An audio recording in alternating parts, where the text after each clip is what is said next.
Welcome in LSU fans to the Go 24/7 podcast. All three staff members in the same, I guess we'll say, building or screen, however you're looking at or listening to this. Bryce Coon alongside Glenn West and Sonny Ship, fellas.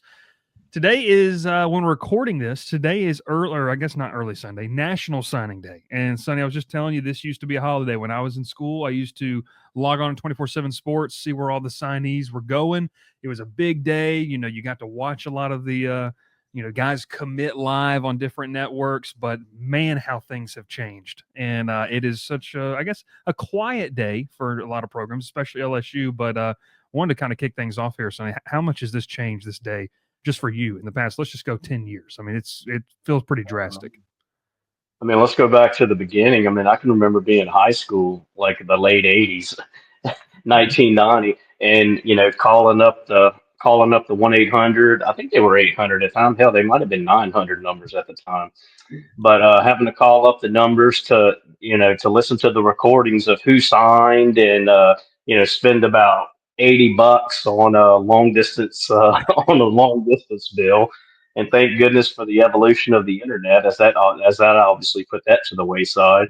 But man, talk about the it seems like the last couple of years on this day they became, none of them have been as more anticlimactic than today.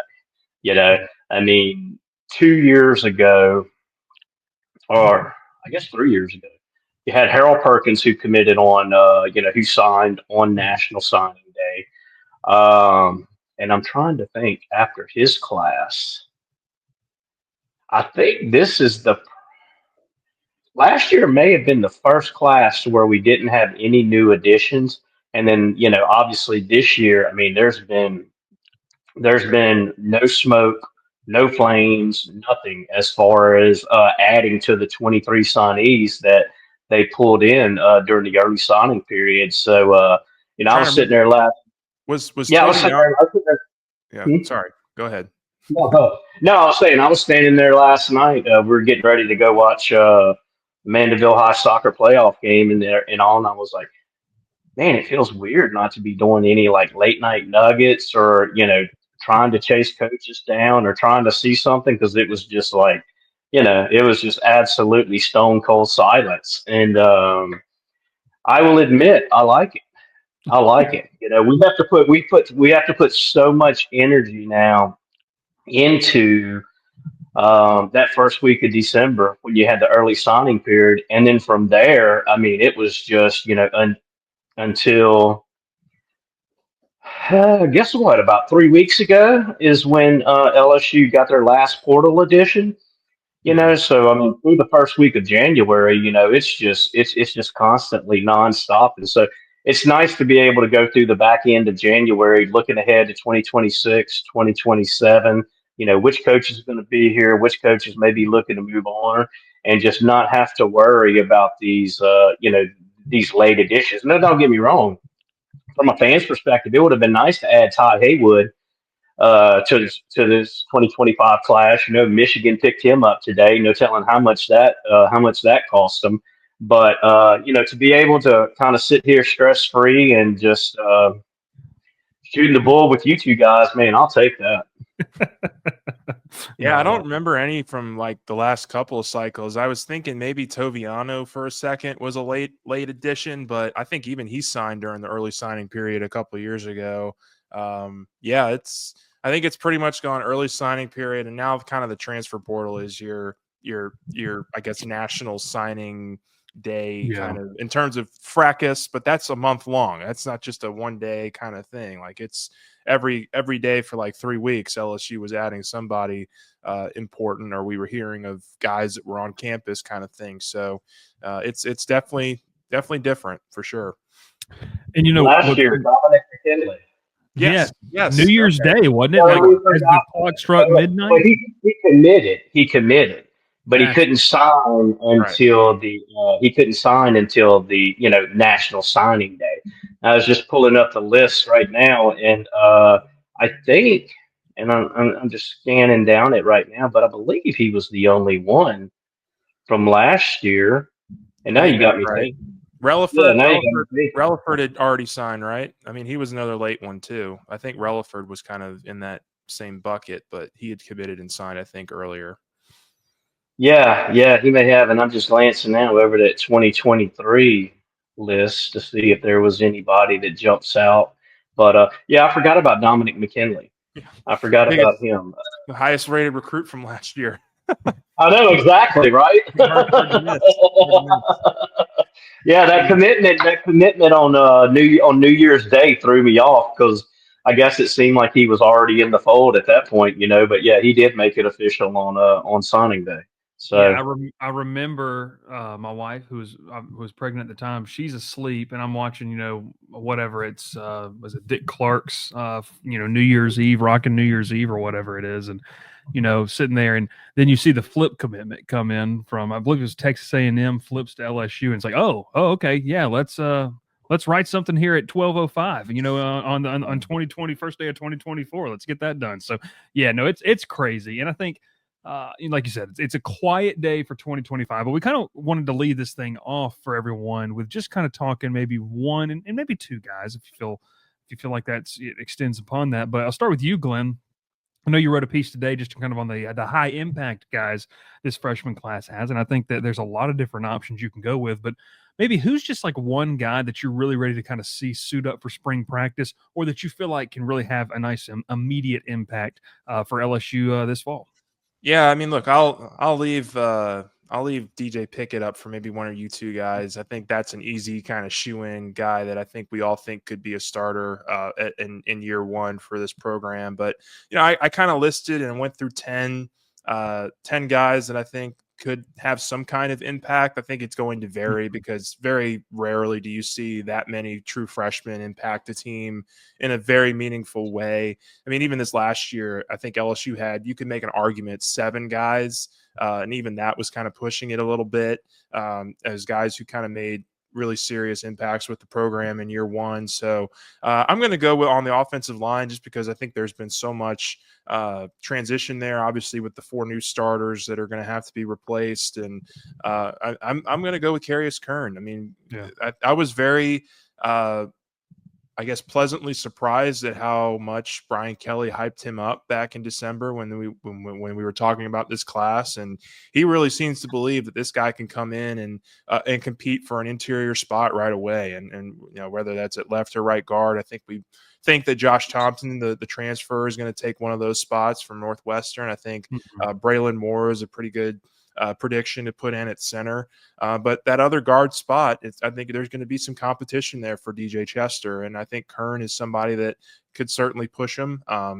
Solomon Thomas is another offensive lineman that LSU signed and will be getting in or has already gotten in. So, but I really like what Brian Kelly said about Kern. I mean, he's big, he's physical, I think he comes in pretty well respected in terms of his run blocking ability, which is something that LSU really wanted to attack, I think, this last offseason. And, certainly you see that with the running back additions that they've made via the freshman class and the offensive linemen that they brought in from the transfer portal. But I think they've done a really nice job of kind of looking ahead to what this next 2 or 3 years could look like on the O-line and giving themselves a lot of options of guys that are young and that are hungry to earn those starting spots. And look, I mean, I think nothing would please this staff more than to have another 1 or 2 of these true freshmen come in here and just steal one of those spots, and then they don't have to worry about it for another 3 years, just like they just had with Campbell and with Emory Jones. I mean, I think that obviously was a huge deal for those 2 guys to get ready in their first year, and I think they're going to give a lot of these true freshmen a lot of opportunities to earn those starting roles. And so I think Kern and Solomon Thomas are going to be 2 that I'm watching very closely on the O-line. Yeah, and to add on Solomon Thomas real quickly there, because he was my number 2 option, he just got the guy that he really liked on the staff too. So he's got his 2 most well-respected recruiting guys in terms of Brad Davis and obviously Alex Atkins, who is at Florida State. Those 2 guys that played a pivotal role in his recruitment, LSU, Florida State, kind of the final 2 schools he came down to. Well, now they're in the same building, and I think that's something that's really big for him. Sonny, Glenn went with the offensive line. Carius Kern's an impressive young man. Where do you lean? Who's a guy that you're kind of excited to see what we hear, and maybe you kind of have already heard some good things about? Yeah, I completely agree with Glenn about Carius Curn. The only difference is that I think he's going to get a shot at offensive tackle too. Mm. He played on the edge in high school. He showed really good quickness and just really good explosiveness as a defensive tackle when you go back and look at his film out of Arkansas. But just looking at the list right here, I mean, DJ Pickett, he already made a splash in the bowl practices. It's continued into these early off-season workouts this spring. Harlem Berry's another guy. Hit 22 plus miles per hour last week when they did some timing, and just kind of going down the list. Solomon Thomas is a guy that the staff really loved. They loved him coming out of high school. They thought that he was the best offensive lineman in the country. And so when you come in with those kind of I guess with those kind of accolades, a lot is expected of you at that time. And I think Alex Atkins is going to help that. Having him, Brad Davis, and Brian Kelly, three guys who put a lot of emphasis on the offensive line, on coaching the offensive line. I think that is going to that's going to really help those guys. A guy that I think could potentially come in and staying away from those five stars, like you said, Teron Francis, the wide receiver out of Edna Carr. He had a huge senior season. I want to say he had over 80 catches, over 1,400 yards. He really blew up physically. He's one of the more impressive receivers that we've seen LSU sign.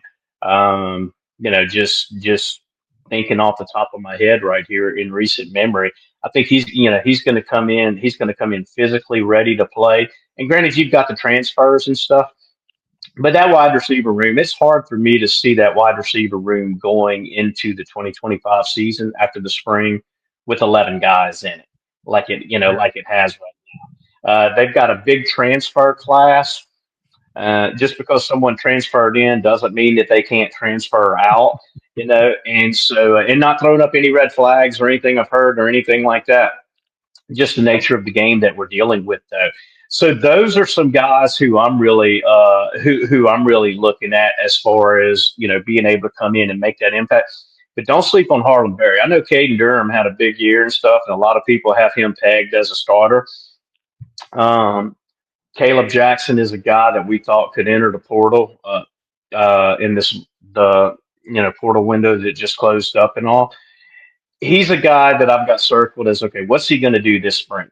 Because if by the end of the spring it looks like he's going to be getting third team reps, it's really tough to see that guy sticking around here because he's going to have some, he's going to have NIL offers based off of how big he is and how highly recruited he was coming out of high school and what he showed as a freshman. Now, he didn't do anything as a sophomore, but is he able to show improvement and to show that, okay, this is going to, it's going to be hard for Harlem Berry and JT Lindsey to get on the field this year because of Caleb Jackson? If that's not the case, then it's really tough for me to see him hanging around as a number 3 option. Yeah, no, I agree with you a lot of points there. And, you talk about just everything, talking with some people about Harlem Berry, and they talk about maybe the level of competition that he faced. They said he's kind of one of the outliers in that situation. Just his ability, his God-given talent is like, yeah, that plays at all levels. Like that's not just a product of where he plays. Yes. And a 3-down back. He's a guy that can stay on the field on all 3 downs. Normally you bring guys in, it's like, okay, we got to kind of work with them on having that receiving aspect, because in high school they just get the ball, give them the ball and let them go. But I think that aspect of his game is going to have him ahead of the curve of where, a lot of 18-year-olds would be. Yeah. No, I'm with you there. I'm also glad that neither of you took my top choice. But Glenn had this guy slotted in, the one I'm going with as the number 5 spot, and it's not one of the 5 stars, but I like how you wrote this up, Glenn, because it's really a guy that I'm just excited to see, because I cannot get out of my head the fact that we're sitting there at the December early signing day press conference, and Brian Kelly talks about the heavy-handedness and just his how much he was impressed with Zion Williams, a guy that I don't think just eats up space, but he's disruptive. And when you go back and look at the high school tape, he's not the guy that just kind of sits there and clogs up the hole and plugs up the run. He can be disruptive, and so I just can't get past the comments that Kelly made about it. It felt like it was kind of like a prelude to maybe some expectations placed on him. And Glenn, you wrote in the article, and not spoiling it for everyone who hasn't read it yet, but you talked about, I mean, this doesn't feel like a guy that on the offset is going to be like the starting, defensive tackle, but it gives you maybe, like you said, 10 snaps that helps, alleviate some of the stress from the other two younger guys that are going to be entering their sophomore year, McKinley and Ahmad Bro, and then maybe Jacoby and Guillory. How does his rehab kind of progress? And so, the comments made by Kelly, and then just kind of, hearing some things about how this is a guy that, he's a big dude. Like he does not, he's not light in the foot by any means. I mean, this is a guy who has the body type to play right away. Kelly said that back in December, and then just talking to people about it. I just want to see when we get to spring ball, how does he look technique wise? And we got an up close and personal look last year at Bo Davis's coaching style out there in the center, in the football center. So it'll be interesting to see is he a guy that he's really hard on, because it feels like those are the guys that they identify something early on and they say, hey, we can help you. We got to get you from point A to point B so we can have you ready when they take the field against Clemson there in late August. So I like it. All kind of good names there as well. Another guy that I'm just kind of intrigued to watch, and I know you mentioned JT Lindsay, that was another one, but it is Charles Ross, because I feel like Ross is a guy, and you guys can correct me if I'm wrong here, who, if Harold Perkins wasn't coming back, maybe there's a situation where you're like, okay, if he really stands out, then maybe they find some type of package to put him on the field and stuff like that. I mean,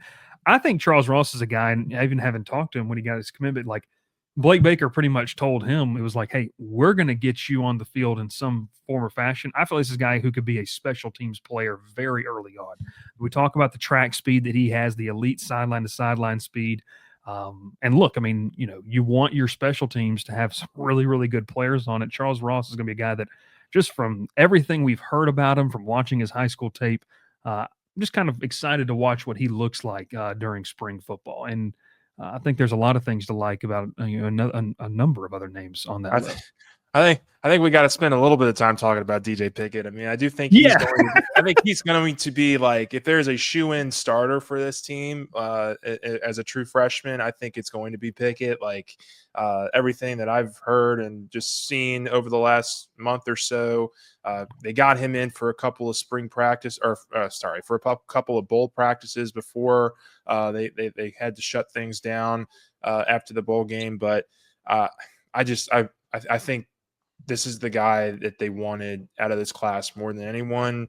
They had to fight off a number of big-time suitors at the very end of his recruiting to make sure that they got him to campus. And I just don't think that you put that kind of time and resources into a player if you don't think he's going to be able to come in and start right away for you. And I know that they brought in Mansur Delane, they brought in Jakeem Jackson to help fill out that cornerback room, and those guys are going to play. I think it's going to be probably if we had to guess right now before seeing any of this team on the field, I would say it's Pickett and Mansur Delane as your two starting corners.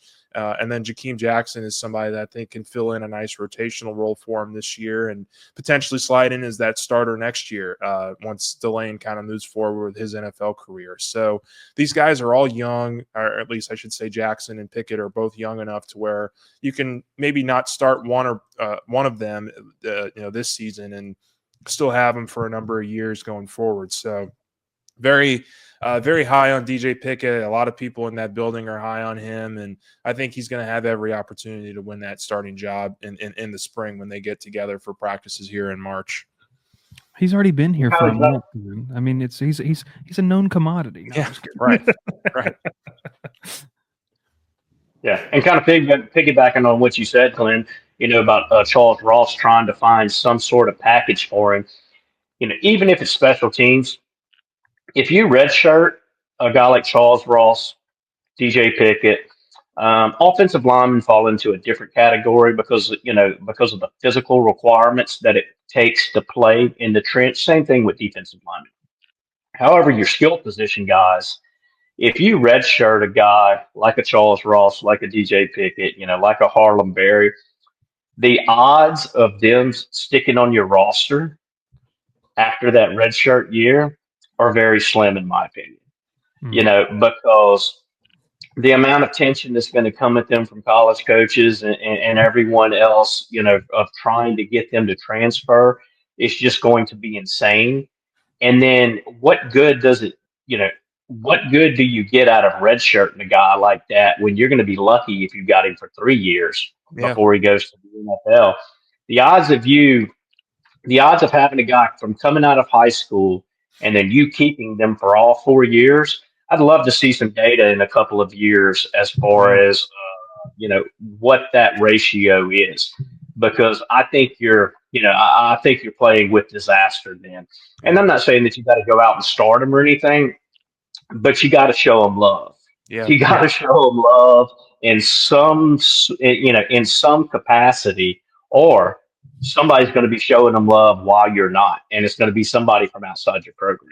Well, I mean, you can go back to a couple of years ago when Harold Perkins was on the field for practically every game down the stretch. And after his true freshman season, there was a ton of buzz that some team was going to try to swoop in and give him a big NIL package to get him away from Baton Rouge. So even guys that, you don't redshirt, you can still see that happen. And I agree. I think there's a lot of truth in that. And I think it's just at the end of the day, LSU spent so many resources on this transfer class, and I know that doesn't guarantee you to start. And I think Sonny is absolutely on the money there when he said that a little bit earlier. But I do think that those guys are brought in for a reason, and that they're going to be given every opportunity to potentially win those jobs. And so when you bring in the high caliber starters that they had at other programs in the SEC and the Big Ten, and you look at the experience that's there, it's different than past years when in these transfer classes that LSU's brought in recent memory. And I think that's just going to make it a little bit tougher on a true freshman to come in and have a meaningful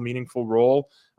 There's certainly going to be some cases there where that happens, and that just means that they really knock that out of the park, in my opinion. If some true freshman is ready to come in and outwork or kind of get a spot over a guy who has a lot of SEC or college experience, I think that's a really good position to be in if you're LSU. Yeah, it's an envious position, I think, for a lot of other programs when they look at your roster, like Sonny was mentioning. I mean, if you don't think in today's day and age of college football, there's GAs and analysts making a big board somewhere of guys that they like or guys they still have relationships with, or look, I mean, we'll just talk about it. I know Sonny loves, by the way, to be able to talk about these things in the open air now. That's one thing I have learned in working with you guys. He's so glad to be able to talk about these things in the open air. And one of those is, if you don't think that it's at some point during the season, they're like, hey, check back in on John Doe over there and see if he's still happy. That it happens all the time and in many different ways. So no, it's interesting to look at. Obviously, a quiet 2025 signing day for LSU. They really have had this class wrapped up, and like Sonny mentioned, it's been kind of quiet. But one thing that wasn't quiet was this past weekend, fellas, with the first junior day of many that are going to come along, especially with LSU opening up spring practice at the beginning of March. They're going to want to get guys in to be able to kind of watch how the staff works with players and a chance to get maybe up close and a different look at the program than you would get even during this past weekend. But Sonny, we'll start with you on this. I mean, the visitor list was extensive. It'd take us, we'd have a full 3 hours worth of programming of a radio show if we went through every single guy on the visitor list for junior day. But just kind of talk about things that you may have heard, what your kind of takeaway was, and how important are these junior days and what kind of opportunity they offer in a day and age where I know people kind of sour on recruiting until the dotted line is signed, and even then they worry. But what can these junior days provide, and what do you feel like it did for LSU this past weekend? Well, in junior days, we talk about how recruiting has changed. Junior days, a big part of recruiting, have changed a lot too over the last 5 years. I mean, I can remember 5 years ago, we're talking about LSU having 250 kids on campus for junior day. Just get as many as you can in, show them the program and this and that. Obviously, I think the transfer portal has helped change that, because now you have your high school recruiting side, and then you have your transfer portal side that I mean, just look at this last class, for instance. LSU has 23 high school signees, 16 transfers.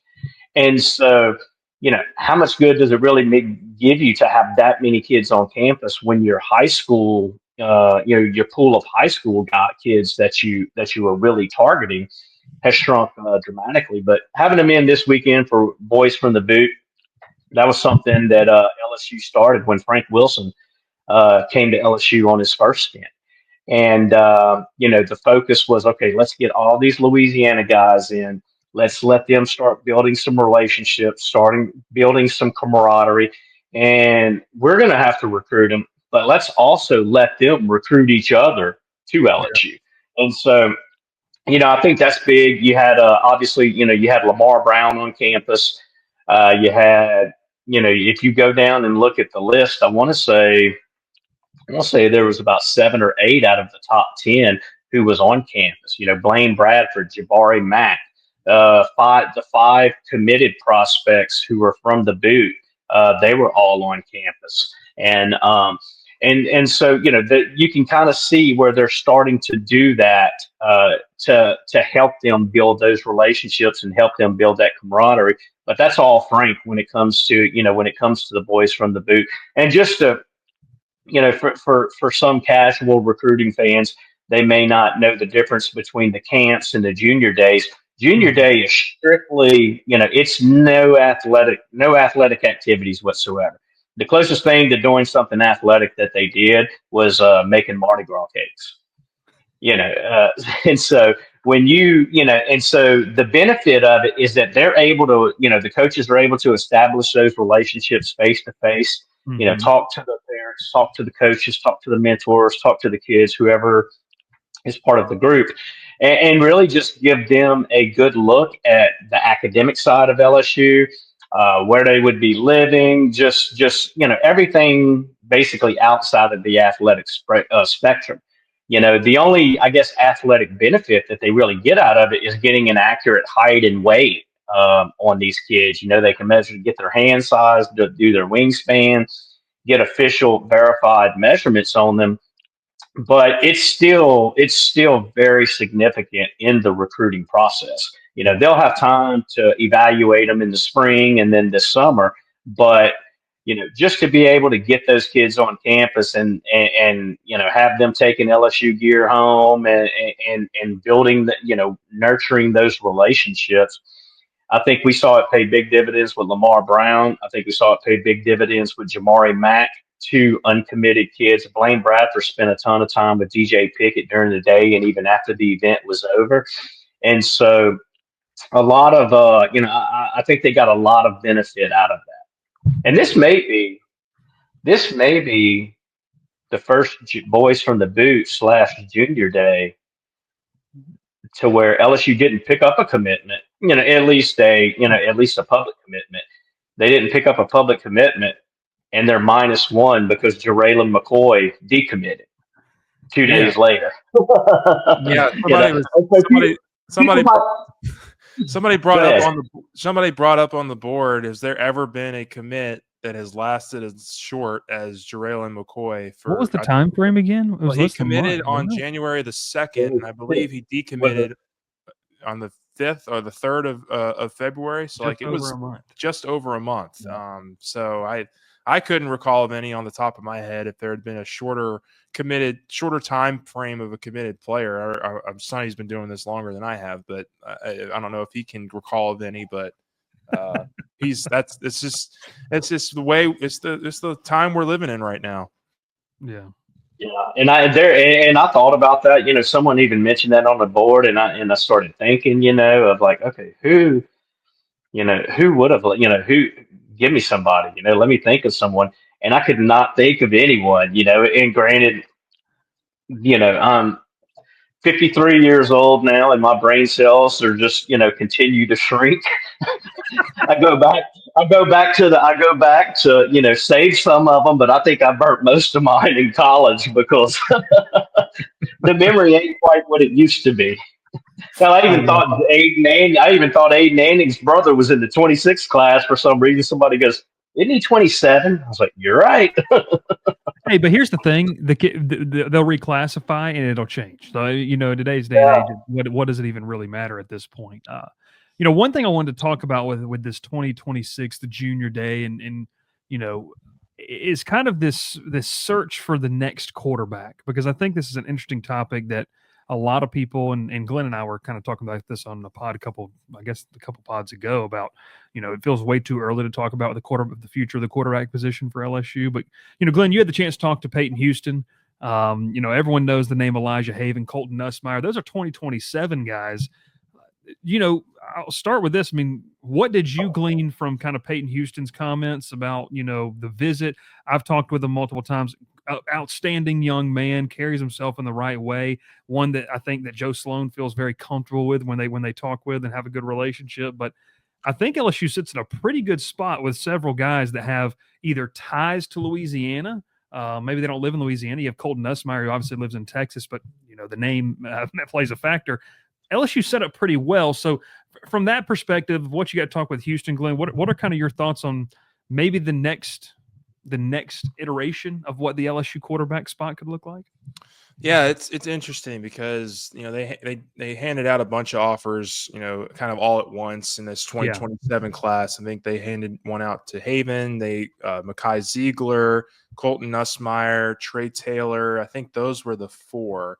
And I don't believe Peyton Houston was in that number. I have to double check. I'm not sure if he's officially had an offer yet. Do y'all know off the top of your head if he's been offered by LSU? I believe, Houston got one when the other ones did. I don't believe Ziegler. If Ziegler, and I've got to check that. I'm not sure if Ziegler has his offer, but if he does, it came later. Yeah. Okay. So I think that they're, I just texted with Peyton back and forth a little bit. It wasn't like a full-blown 10-minute conversation I was able to have with him, but I think he had a really nice time. And I think the thing that I took away from it is that he left, or he got there a day early, really, before everybody else kind of arrived. So he was able to have a lot of one-on-one opportunity with the staff to really talk about things and, kind of how they view this class and the future of their quarterback position, because it is very much wide open as in terms of what the succession plan looks like right now with the next couple of cycles. And so he ended up at LSU for one day. He was at Georgia the next day for their junior day. So he's going to start hitting a lot of these spots. I think this is kind of the time where a lot of these juniors really kind of make that extra effort to go out and visit a lot of different programs during this offseason. This is a huge offseason for Peyton Houston and for Elijah Haven and for a lot of these guys in that 2027 class. And we'll be following and monitoring a lot of them. But as far as 2026, I think this is a lot of these guys are committed right now. I think LSU, from a perspective of who they're recruiting, a lot of them are already at other schools. Jake Fett is one that is at Arizona State that I think people should be keeping an eye on. And if LSU can get him in town for a couple of visits this offseason, that would be something to monitor. Jonas Williams, the Oregon commit, has been one that I've heard for months now that LSU really, really likes. And, he's committed to Oregon. So you got to hope that you can get him on campus and start working on him a little bit more. So there's some options out there for 2026. Of course, you can never count out one of these 2027 guys, maybe reclassifying, but I still think we're still a little bit early in that process and don't really have a good indication of who that would be if there was going to be a reclassification into this class. So, I think it's interesting because, you have Michael Van Buren here, you have Colin Hurley. Those are the two that are going to be competing for the starting spot in 2026. It's just, who do you add on top of that? Because I do think that another one's going to be coming, whether it's via freshman class or maybe they go back into the portal and they bring in another transfer portal guy to compete with those two. There's a lot of different avenues that LSU can take now at the quarterback spot that, quite frankly, 2 months ago, I don't think any of us really saw as a legit possibility because we thought they had their succession plan. But now they've had to kind of re-alter things, and I'm sure that their gears have shifted of what they have to do or what they want to do at that spot going forward. And just to give people a little bit backstory, Elijah Haven was not a part of the junior day visits, and talked with his dad about this. Elijah plays basketball. I don't know if you guys saw the dunk that he had in the game against U-High the other night. That putback slam. That kid's a tremendous athlete. But he got because of snow that we, this massive snow that we had in Baton Rouge and in the Louisiana area. Basketball kind of got pushed to where he had to play the game on the kind of the junior day visit weekend, and so he actually spent around 2 hours with LSU on another day. And so he was in the building talking with Joe Sloan, talking with the staff as well. So it's a guy that LSU is obviously still very much involved with, despite the push, Glenn, of a certain Ole Miss fan. We'll put it that way. We'll put it that way. We don't need to get into that. But Sonny, your take on this, because I think it's interesting when you look at kind of where LSU is poked around. Also want to mention, and I know I'm probably going to say the name wrong, but it's Emil Picarella, the quarterback from U-High that's going to be a preferred walk-on. That's a guy I've watched multiple times, by the way. He turned down scholarship offers to smaller schools to stay home. And he's a good little player, so he's going to add some depth there as a preferred walk-on this year.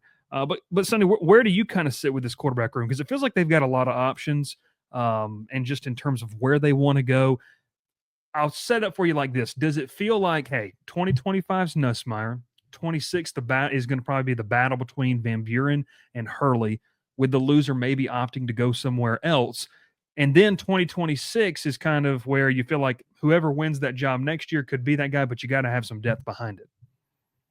Yeah, looking at these battles coming up this spring between Van Buren and Hurley, I'm not going to be surprised at all if LSU is searching for a quarterback out of transfer portal in this spring window.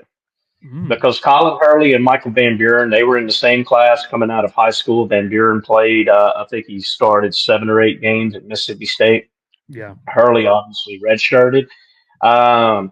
Whoever's number 3, if there's a clear-cut backup and a clear-cut number 3 coming out of the spring, how's that number 3 going to take that news?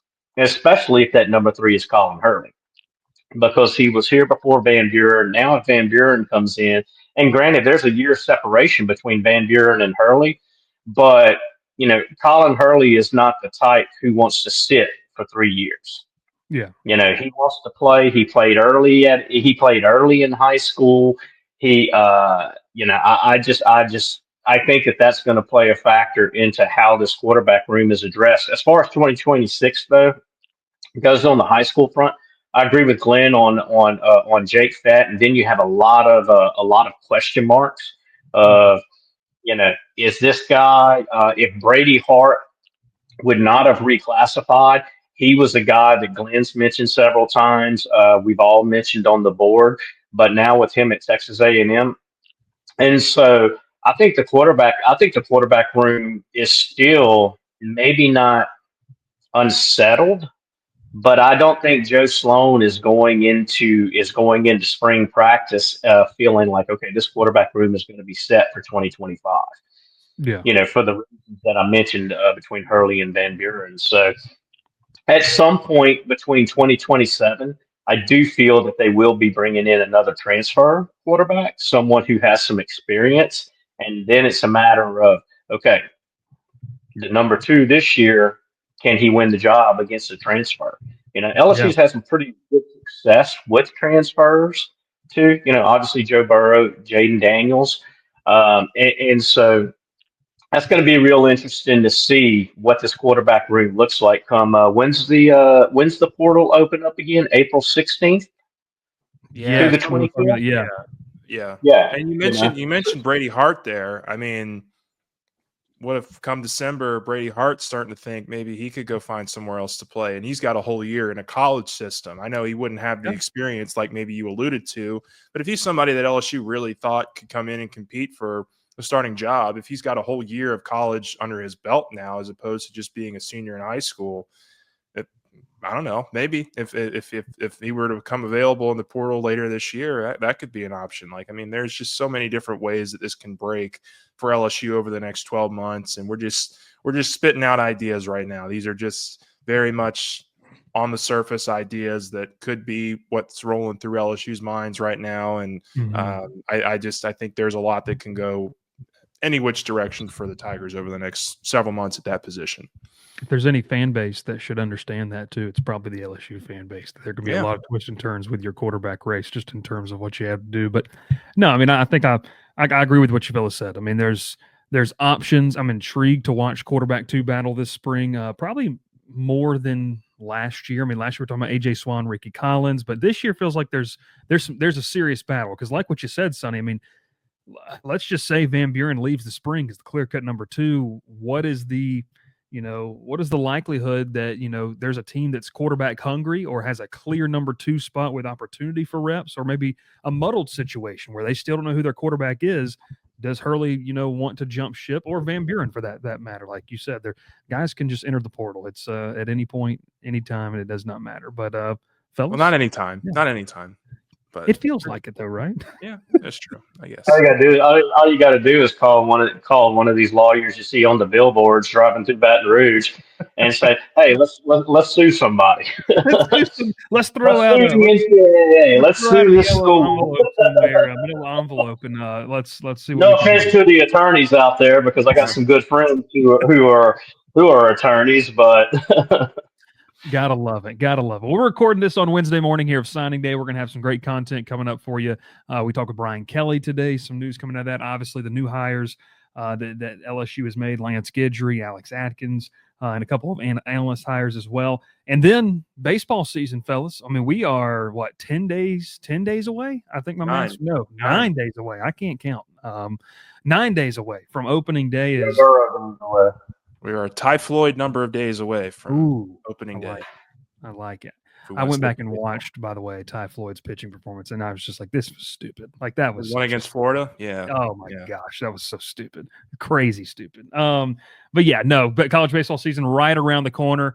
Man, I can't wait. I can't wait for the guys to get out there. Going to be a lot of fun to watch the 16 different lineup combinations before SEC play starts too, because there's just it feels like you got a major league team, a AAA team, and a AA team within LSU's roster. Like that's what Nate Anderson said. Yeah, he said they got three different. He said they had 3 different teams that you could put out there, and he doesn't know that there'd be a huge drop off. And Jay Johnson said very similar things. So. I don't know that they have the top-heavy, Paul Skeens, Dylan Cruz kind of talent on this roster, but they've got a lot of really good players that I think are going to play professional ball for a long time. Yeah. Glenn, and as we end it here, any comments on the men's basketball team? Or you plead the fifth? Plead the fifth on the men's basketball team right now. They're not going in the right direction. I'm sure we can. Yeah, anyone who's communicated with me on men's basketball on our message board knows how I feel. Yeah. And I know how a lot of you guys are feeling. So, there's not many good vibes coming out right now. But, they have some winnable games coming up. That's about as good as – I know someone who's enjoying the men's basketball team. Will Wade. Yeah. Just en route to another Southland Conference title. Will Wade's having fun in Lake Charles right now. We'll throw it to Sonny to end it here. Sonny, any I know your kids just ended school ball, so any big news? Do we have any MVPs of the season or any championships in the Ship household this year? We're still waiting on that first NIL offer. Yeah, I was about to say any soccer NIL deals coming through. No, put some feelers out, but. I love it. I love it. That's awesome. Well, fellas, appreciate the time, and we appreciate you watching and listening, whether it's on the podcast platforms over here on the YouTube channel. Make sure you like the video, subscribe to the channel as well, and follow us on all social media platforms, and come over and hang out. If you're watching this on Wednesday, it's a free day for you over, and you can check out all the VIP content, so make sure you do that. And if you like what you see, hey, sign up. Come join the community as we're going to be ramping up baseball coverage here very, very soon. It's going to be a good one. Yes. And 2, I know we don't talk about it a lot, really at all, but man, we're excited. My wife and I are excited to take 8-month-old baby Addie out to softball this weekend. Looks like it's gonna be some good weather, so we're gonna hit up some LSU softball this weekend, see what Beth Torina's crew is up to. So it'll be it's getting that time of the year where it's like, okay, this weather, I could live with like this weather forever, and that makes it's don't spring. Get used to it, brother. Don't get used to it. It's a fake spring, and then we're going to have 115 degrees in July. It'll be awesome. We'll be melting. We'll be melting out at spring practice before long. Don't worry. You're gonna have mid-30s in about 10 days. Oh, don't talk about it. I don't want to do that. One snow is cool, and I'm good for a while. I don't say it's snow, but you've got cold coming back. That's just true. get ready. It's that fake. Spring ain't here. That's true. Glenn West, Sonny Ship. My name is Bryce Coon. We appreciate you so much for tuning in, and we'll catch you next time here on the Go 24/7 podcast.